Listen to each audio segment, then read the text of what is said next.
بنی اسرائیل 40 سال تک وادی تیہ میں سرگرداں رہے، یہاں تک کہ ہارون علیہ السلام اور پھر موسیٰ علیہ السلام کی وفات ہو گئی۔ ان کے بعد بنی اسرائیل کی باغ ڈور یوشع بن نون علیہ السلام نے تھام لی۔ آپ یوسف علیہ السلام کی اولاد میں سے تھے۔ آپ نے ہر ممکن حد تک بنی اسرائیل کے معاملات کو درست کیا۔ 40 سال کا عرصہ پورا ہو گیا تو یہ بنی اسرائیل کو لے کر بیت المقدس کی طرف چلے، کیونکہ یہ بات ان کے لیے لکھی جا چکی تھی کہ وہ وہاں سکونت پذیر ہوں گے۔ سورۃ المائدہ آیت 21 میں یہ ذکر موجود ہے۔ يا قوم ادخلوا الأرض المقدسة التي كتب الله لكم۔ اے میری قوم، اس مقدس زمین میں داخل ہو جاؤ جو اللہ نے تمہارے نام لکھ دی ہے۔ مقصد یہی تھا کہ ایلیا شہر ان کا مسکن بنے اور وہ اس میں حکومت کریں۔ انہیں میدان تیہ میں محصور ہونے کی سزا اس بنا پر ملی تھی کہ وہ یہاں کے زبردست اور جنگجو لوگوں سے ڈر کر شہر میں داخل نہیں ہوئے تھے۔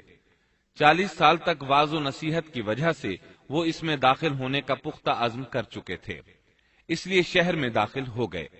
پچھلے حکم کا انکار کرنے والے اور بچڑے کی پوجا کرنے والے ہٹ دھرم لوگ مر کھپ چکے تھے۔ اس وقت کے لوگ ان کی نسل سے پیدا ہوئے تھے۔ ان میں ایک بھی شخص ایسا نہیں تھا جس نے بچڑے کی عبادت کی ہو۔ جب یہ لوگ یوشع بن نون علیہ السلام کی قیادت میں مقدس شہر کی طرف جہاد کے لیے چلے اور وہاں پہنچے تو دشمن ابھی تک موجود تھا۔ بنی اسرائیل نے 6 ماہ تک ان کا محاصرہ جاری رکھا۔ وہ زبردست جنگجو قوم تھی۔ بنی اسرائیل سے ان کا آخری معرکہ جمعے کے دن ہوا۔ یہ لوگ ہفتے کو لڑائی نہیں کرتے تھے کیونکہ یہ دن ان کی عبادت کا تھا۔ اس دن عبادت کے علاوہ ہر کام حرام تھا، لڑائی بھی ممنوع تھی۔ عصر کے وقت معرکہ ہوا۔ بنی اسرائیل بڑی حد تک کامیابی حاصل کرتے آگے بڑھتے چلے گئے، لیکن اسی وقت سورج غروب ہونے کا وقت ہو گیا۔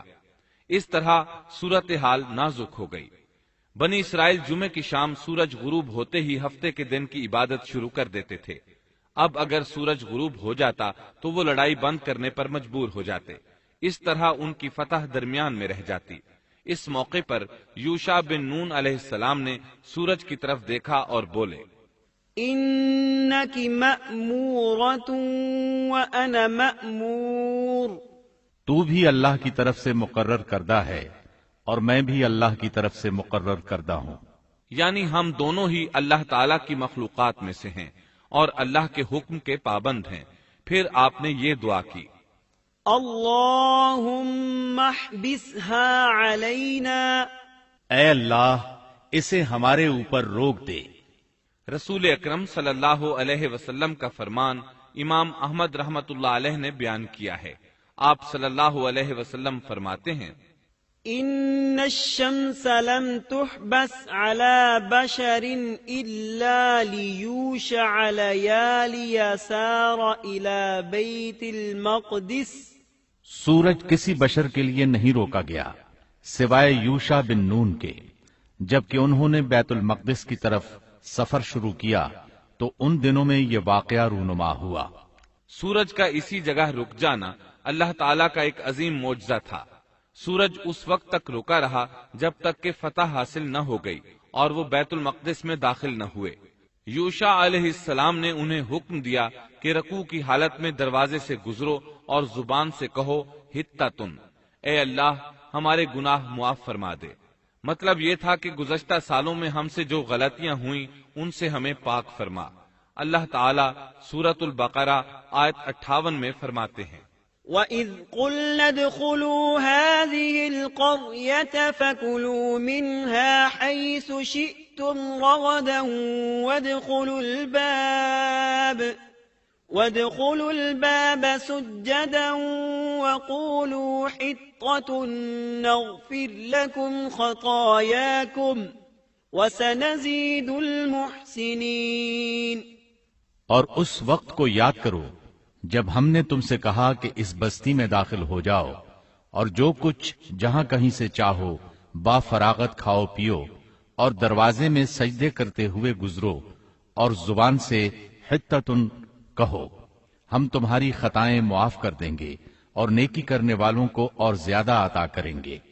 القدس فلسطین کا دارالخلافہ تھا، یہاں ہر طرف سے پھل آتے تھے، خود بھی زرخیز علاقہ تھا۔ اللہ تعالیٰ نے فرمایا جو جی چاہتا ہے کھاؤ پیو۔ جب اس نئی نسل کو یہ حکم ملا تو اپنے آباء و اجداد کی طرح انہوں نے بھی نافرمانی شروع کر دی۔ ان کے دلوں میں ایمان تو تھا لیکن مضبوط نہیں تھا، اسی وجہ سے وہ یوشع علیہ السلام کے ساتھ مذاق کرنے لگے اور حتتن کی بجائے ہنتتن فی شعرتن کہنا شروع کر دیا۔ اس کا مطلب ہے گندم اپنی بالی کے اندر، اور بغیر سجدہ کیے اندر داخل ہو گئے۔ اس بارے میں اللہ تعالیٰ سورۃ البقرہ آیت 59 میں فرماتے ہیں فبدل الذين ظلموا قولا غير الذي قيل لهم، ان ظالموں نے اس بات کو جو ان سے کہی گئی تھی بدل ڈالا۔ اس بات سے ان کی ہٹ دھرمی اور سرکشی کا بخوبی اندازہ لگایا جا سکتا ہے، اور اس بات کا بھی اندازہ لگایا جا سکتا ہے کہ احکام الہی کے ساتھ استہزاء و مذاق ان کے لیے معمولی حیثیت رکھتا تھا۔ یہ حقیقت ہے کہ جب کوئی قوم اخلاق و کردار کے لحاظ سے اس قدر زوال پذیر ہو جائے تو وہ احکام الہی کے ساتھ اسی طرح کا سلوک کرتی ہے، اور جب کسی قوم کی حالت اس حد تک خراب ہو جائے تو اس پر اللہ کی طرف سے عذاب ضرور نازل ہوتا ہے۔ چنانچہ ان پر بھی عذاب الہی کا کوڑا برسا۔ اللہ تعالیٰ سورۃ البقرہ آیت 59 میں فرماتے ہیں فَأَنزَلْنَا عَلَى الَّذِينَ ظَلَمُوا رِجْزًا مِّنَ السَّمَاءِ بِمَا كَانُوا يَفْسُقُونَ، ہم نے بھی ان ظالموں پر ان کے فسق اور نافرمانی کی وجہ سے آسمانی عذاب نازل کیا۔ ان لوگوں نے اپنی ہٹ دھرمی کی وجہ سے اللہ کے احکامات میں تبدیلی کی، اس طرح آیات الہیہ میں تحریف کا دروازہ کھلا اور یہ لوگ تورات اور کلام الہی میں تبدیلیاں کرنے لگے۔ بنی اسرائیل میں یہ سلسلہ اس وقت سے شروع ہوا، نتیجہ یہ کہ ان پر عذاب نازل ہوا۔ صحیح مسلم میں نبی کریم صلی اللہ علیہ وسلم کا ارشاد گرامی ہے الطاعون رجز او عذاب ارسل على بني اسرائیل او على من كان قبلكم، طاعون ایک عذاب ہے جو بنی اسرائیل پر یا تم سے پہلے کسی امت پر بھیجا گیا۔ چنانچہ بنی اسرائیل پر عذاب نازل ہو گیا، اس کی وجہ سے ایک ہی دن میں 20,000 افراد لقمہ اجل بن گئے۔ یہ دیکھ کر وہ اللہ سے پناہ مانگنے لگے۔ کس قدر عجیب لوگ تھے، اللہ کی آیات کو مذاق کا نشانہ بنایا، کلام الہی میں تحریف کی، اس کے نتیجے میں طاعون نے دبوچ لیا تو معافیہ مانگنے لگے۔ بہرحال اس طرح ان کی زندگی فلسطین میں شروع ہوئی۔ ان پر کچھ حاکم حکومت کرتے رہے تاکہ ان کے دنیاوی معاملات سلجھ جائیں۔ انبیاء کرام ان کے دینی معاملات میں تربیت کرتے رہے۔ ان کا دین بادشاہت سے جدا تھا، دین علیحدہ ہو گیا اور حکومت علیحدہ ہو گئی۔ حکومت اور اقتدار یعقوب علیہ السلام کے بیٹے یہودا کی اولاد میں تھا، اور نبوت یعقوب علیہ السلام کے بیٹے لاوا کی اولاد میں تھی۔ انبیاء کرام رشد و ہدایت کا کام کرتے رہے، ان سے مشاورت بھی رہی، لیکن دنیاوی معاملات کی باغ ڈور صرف بادشاہوں کے ہاتھ میں تھی۔ حکومت اور نبوت کی یہ جدائی یوشع علیہ السلام کی وفات کے بعد ہوئی۔